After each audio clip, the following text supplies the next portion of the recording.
Pregnancy kit को छुपाकर नेहा निशंकोच अपनी सौतन का स्वागत कर रही है। कितनी सुंदर लग रही है। लाल रंग की साड़ी पहनी, माथे पर लाल बिंदी, पाँव में पायल और बिछुए। घर में आए मेहमान ऐसी दृश्य देख हैरान और आश्चर्यचकित है। यहाँ तक कि उसका पति जो अभी अभी शादी कराया है, वह भी हैरानी से उसकी ओर देख रहा है। नेहा की सास हाय हाय कर उठी, भागती हुई आई और नेहा के गालों पर 4-5 थप्पड़ कस दिए। जैसे कोई भारी नुकसान हो गया है उस मनोभाव से बोली, हाय हाय कुलक्षणी, तूने स्वागत क्यों किया? शुभ कार्य में अशुभ की छाया पड़ गई, क्या होगा अब? दरवाजे पर खड़ी नई दुल्हन चीख कर बोली, जिस घर में सास इस तरह की है उस घर में मैं कैसे रहूंगी? और ये साड़ी पहनी हुई दीदी आखिर कौन है? मेरे दूर के चचेरे भाई की बेटी है। मैंने बिना वजह गुस्सा नहीं किया है बेटी। तुम्हारा स्वागत मैं करने वाली थी, पर इस कुलक्षणी ने कर दिया। सास की आवाज सुनकर दुल्हन की त्योरियां चढ़ गईं। वह तुरंत कमरे में दाखिल हुई और महिला को गले लगा लिया। उसने गाल पर हाथ रखकर कहा, सास बड़ी सख्त है, दुखी मत होना, आज से हम दोनों 7 जन्मों की सगी है। नेहा चुप रहती है, मन ही मन सोचती है, सब कुछ जानने के बाद इस जन्म में ही तुम्हारी सबसे बड़ी दुश्मन न बन जाऊं। नेहा की सास आगे आई और दुल्हन को खींचकर दूर ले गई।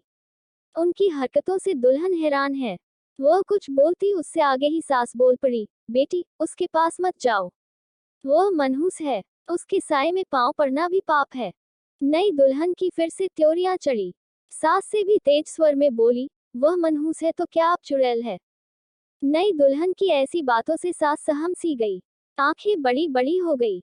उनकी बड़ी बहू जितनी शांत है उससे 14 गुना चंचल ये छोटी बहू है। सास ने माथे पर हाथ रखा। इस बीच नेहा की नंद उसकी तरफ आगे आई, हाथ पकड़कर उसके कमरे की ओर खींचकर ले गई। नेहा कुछ बोल नहीं रही है, केवल हंस रही है। दोनों कमरे के अंदर जाते ही बाहर मुंह दिखाई का पर्व जोरों शोरों से शुरू हो जाता है। इसी तरह उस दिन भी घर सजा था जिस दिन नेहा दुल्हन बनकर आई थी। पर उस दिन सास के चेहरे पर मुस्कान नहीं थी। प्यार के फलस्वरूप होने वाली शादी के कारण बड़ी अफसोस के साथ दुल्हन की स्वागत की गई थी। आज वह अफसोस नहीं है, मनचाही दुल्हन मिली है। तबाह हुई नेहा। इसी तरह किसी इंसान को तोड़कर दूसरा गढ़ा जाता है। तुम क्या पागल हो गई हो भाभी? क्या कर रही हो ये सब? अपनी जिंदगी खुद तबाह कर रही हो। दिमाग खराब हो गया। तुम्हारे भाई ने तो मुझे सारे जीवन के लिए पागल कर दिया है। हंसू नहीं, बोलो, पागल होना क्या मेरा अपराध है? हाँ, ये कह सकती हूँ कि मेरा प्यार मेरे जीवन का सबसे बड़ा पाप था। नेहा की नंद चुप हो जाती है। ठीक तो है, प्रेम तब पाप होता है जब प्रेमी निर्जीव हो जाता है। उसका भाई तो उन्हीं प्रेमियों के झुंड में से है। इस प्रकार भाभी का प्रेम पाप ही हुआ। नंद को चुप देख खिलखिलाकर हंस पड़ी नेहा। हंसी सुनकर चौंक गई नेहा की नंद। अपनी भाभी को इस प्रकार हंसते देख वह आश्चर्यचकित है। आश्चर्य से पूछती है, फिर से क्यों हंस रही हो? तुम्हारा भाई जुबान का कितना कच्चा है, वही सोचकर हंसी आ रही है। जब प्यार में डूबा था तब बोला करता था हाथ नहीं छोड़ेगा। वैसे अब भी नहीं छोड़ा है, पर इसे क्या पकड़े रहना कहा जाता है। पता है उस दिन रात को आकर मुझसे क्या बोले? बोला, नेहा, मुझे माफ कर दो। तुम बोलो, तुम क्या चाहती हो मैं यह शादी करूं? मैंने तब सख्त स्वर में क्या जवाब दिया पता है? उसकी नंद ने एक लंबी सांस ली। उसे जवाब मालूम है, फिर भी नेहा को कुछ हल्का करने के लिए बोला, क्या? मैंने बोला, तुम अगर चाहते हो कि मैं जिंदा रहूं तो ये शादी कर लो। उस दिन तुम्हारे भाई ने चैन की सांस ली और चारों ओर बात को फैलाया कि मैं चाहती हूँ ये शादी हो। उस दिन तुम्हारे भाई ने मेरे मन की बात जानते हुए भी प्रश्न किया था कुछ इसी तरह का जवाब पाने के लिए, कोई औरत क्या अपनी सौतन चाहेगी जीवित रहते हुए? मैंने बोला और तुम्हारे भाई ने मान लिया एक शुद्ध पुरुष की तरह, क्योंकि मैं जिंदा जो नहीं हूँ। नेहा की नंद ने चीखकर नेहा के होठों पर हाथ रखकर भय मिश्रित आवाज में कहा, ऐसे मत बोलो, तुम्हें तो पता है भाई तुम्हें कितना प्यार करता है। हाँ, मुझे खूब पता है, वरना क्या अपनी पहली पत्नी का मान रखने घर में सौतन लाता? इतना प्यार मेरा भाग्य सह जो नहीं पाता। तुम्हारे घर में पता है इस शादी के बारे में? नहीं, क्या बोलूं? अपने पति के ऐसे हरकत के बारे में कौन बता सकता है? या बोलूं, माँ तुम्हारी बेटी 3 साल के बाद भी अपनी शादी को जोड़कर नहीं रख सकी, इतनी अभागी है वह। हो सकता है प्रेम के संसार में या फिर प्यार में खोखलापन आ गया था इसलिए सब उलटपलट हो गया। ये बोलूं, अच्छा तू बोल, क्या संसार में बच्चे ही सब कुछ है?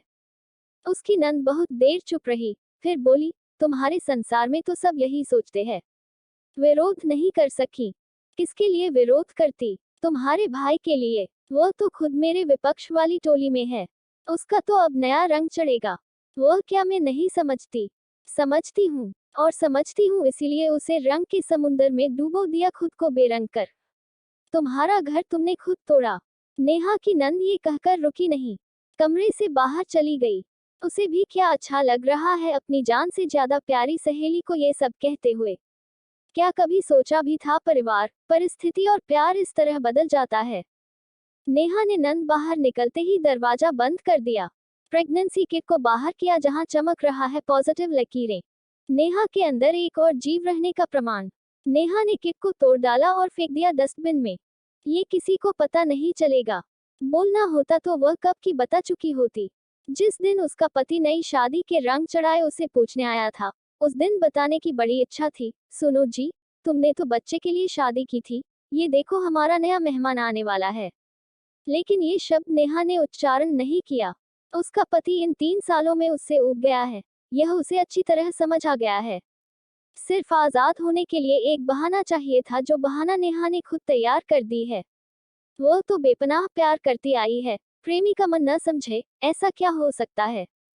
वह अपनी जरूरी चीजें समेटने में जुट गई। उसे शीघ्र अपना इंतजाम करना होगा। उसके आने वाले बच्चे की जिम्मेदारी वह खुद निभाएगी, कोई और नहीं।